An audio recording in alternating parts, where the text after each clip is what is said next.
It is 1925. The rector of St Michael's, Flixton, the Reverend John Jolly, and his church council decide to build a mission church and Sunday school for the Woods End part of the parish of Flixton. It cost £4,850 and was opened for regular service on the 8th of February 1931.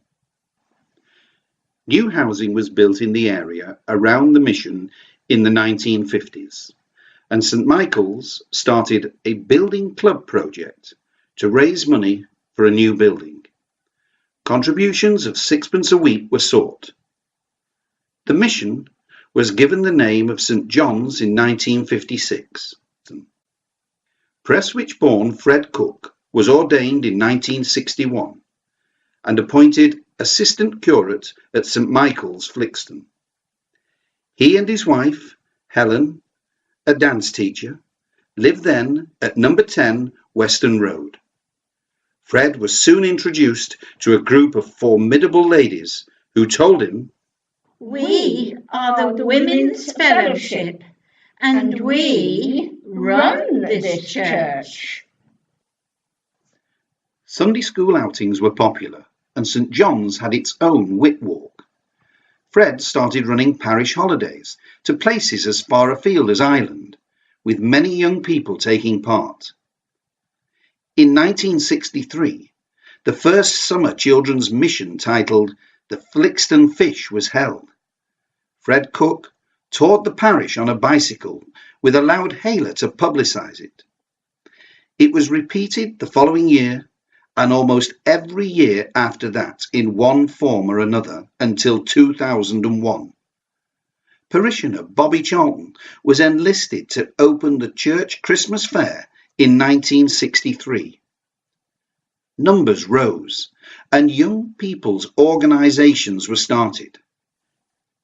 Fred Cooke was licensed as curate in charge of St John's by the Bishop of Manchester at Manchester Cathedral on the 21st of January 1964 and introduced to St John's by the Archdeacon of Manchester on the 24th of January. The choir of St Michael's took part, with the St John's choir, and the St Michael's bells were rung in celebration. The church formed its first parochial church council on the 26th of January 1964. The council met on the 7th of February, and building a new church was on its agendas from the start. The PCC decided from the outset that it would give a tenth of all money it gained from fundraising to other good causes and Christian work outside the parish. A major blow came in May when Fred Cooke was told that St John's was not one of the 14 church projects to be approved by the Bishop of Manchester, Dr. William Greer, and a grant would not be forthcoming for a very long time. We asked the Board of Finance in Manchester, how much money can you give for this new church in the new parish of St John's, Flixton? He said, there's an appeal for new churches in the Manchester diocese. I said, yes. And he said, there are 12 churches on the list. I said, yes. We've built 9, he said. I said, yes. He said, you are 22nd on the list of churches not on the list. And we've run out of money anyway. So I said, when should we build St John's, Flixton? This is 1964. He said, not till the middle of the next century. Well, 4 years later it was built. And that was God's doing, you see. But it wasn't done without faith. He went to meet Dr. Greer and his wife, Marigold, at Bishop's Court. Prompted by us, she asked us after the meal to spread the plans of St John's in front of the bishop. He didn't want to look at it, but he had to, didn't he? And so we spread, Helen and I, the plans and asked him, could he make it a pilot project, allowing us to jump the queue by so many places, so that all the other churches built afterwards would be cheaper, and so on. And in the end, this became a pilot project, and we did get help. It was still built for less than 1/3 of the cost of the other churches being built at the time. Fred Cooke had studied church architecture and taught Manchester University architecture students on the subject of worship. I phoned up the senior lecturer and said to him, in the old days, medieval days, the discipline in building a building was the material. And he said yes, and I said, the discipline not the same today. You can throw a reinforced concrete beam across. Yes, he said. I said, the discipline today is money. He said yes. So I said, you should be able to build a church for £20,000. The last one being built before that was £75,000. At the other end of the phone, he said yes. So when I picked myself up from the floor, and then asked him to build it, and he's the architect of this church.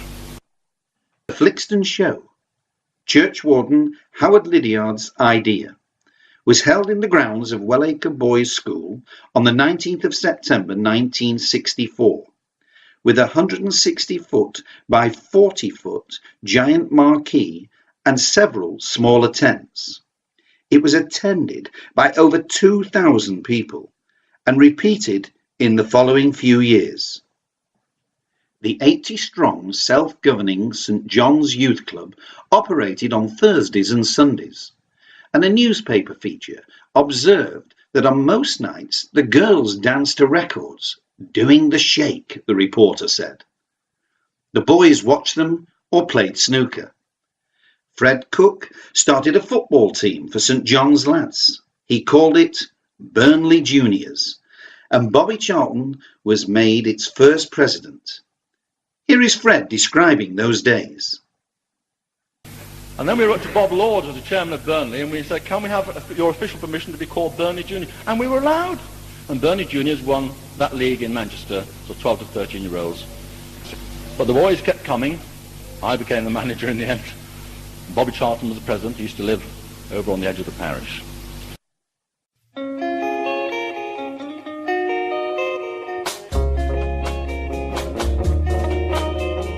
Gentle Christ, wise and good, we nailed him to a cross of wood. The Son of God, he lived to save in borrowed stable and borrowed grave. A rock musical, A Man Dies, was presented by the young people of St John's and St Michael's jointly on the 15th, 16th and 17th of April 1965 at St John's. Telling the Passion story, it was described as a modern setting, including pop music and twisting. Producer was Ray Walker. Jeff Andreasen played Jesus, and Gloria Johnson, née Huband, was one of the girls singing and twisting. By November 1965, the building fund topped £7,000. And I looked at the plan and I thought to myself, it is actually a tent. It's not a temple. The reason for that is that the tent, the tabernacle, is what they used to worship in those 40 years in the wilderness, do you remember, with Moses? And they were on the move, on the march, on their pilgrimage. And that is a better picture of what the Christian church is about. The plans provided for a copper roof, which the architect said would last for 100 years. And in fact, right from the beginning, we didn't just want to build a church. We saw other people making this mistake. In Holy Week 1967, a mission by around 25 students from Ridley Hall, Cambridge, was held. Soon afterwards, the church learned that John Holden, one of the team, was keen to come to St John's as assistant curate. The building project began with a dedication service and cutting of the turf on Whit Sunday, the 14th of May, with the Bishop of Hume, Kenneth Ramsey.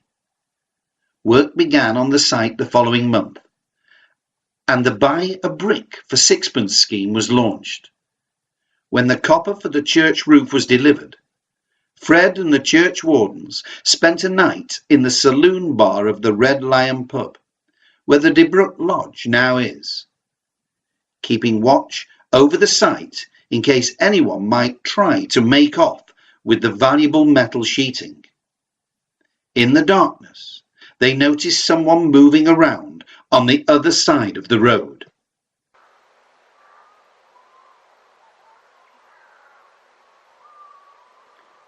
Fred, there's someone over there.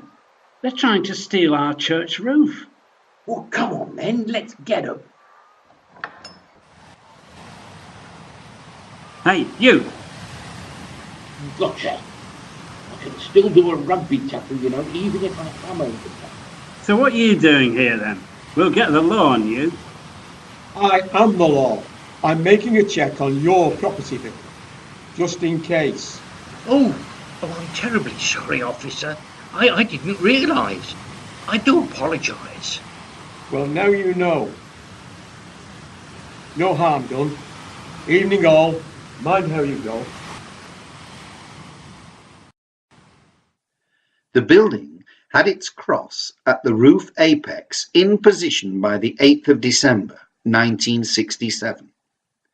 Brickwork was still in progress, and a cornerstone service was held in snowy weather in the part-built church on the 9th of December to dedicate 4 special stones on the interior of the building.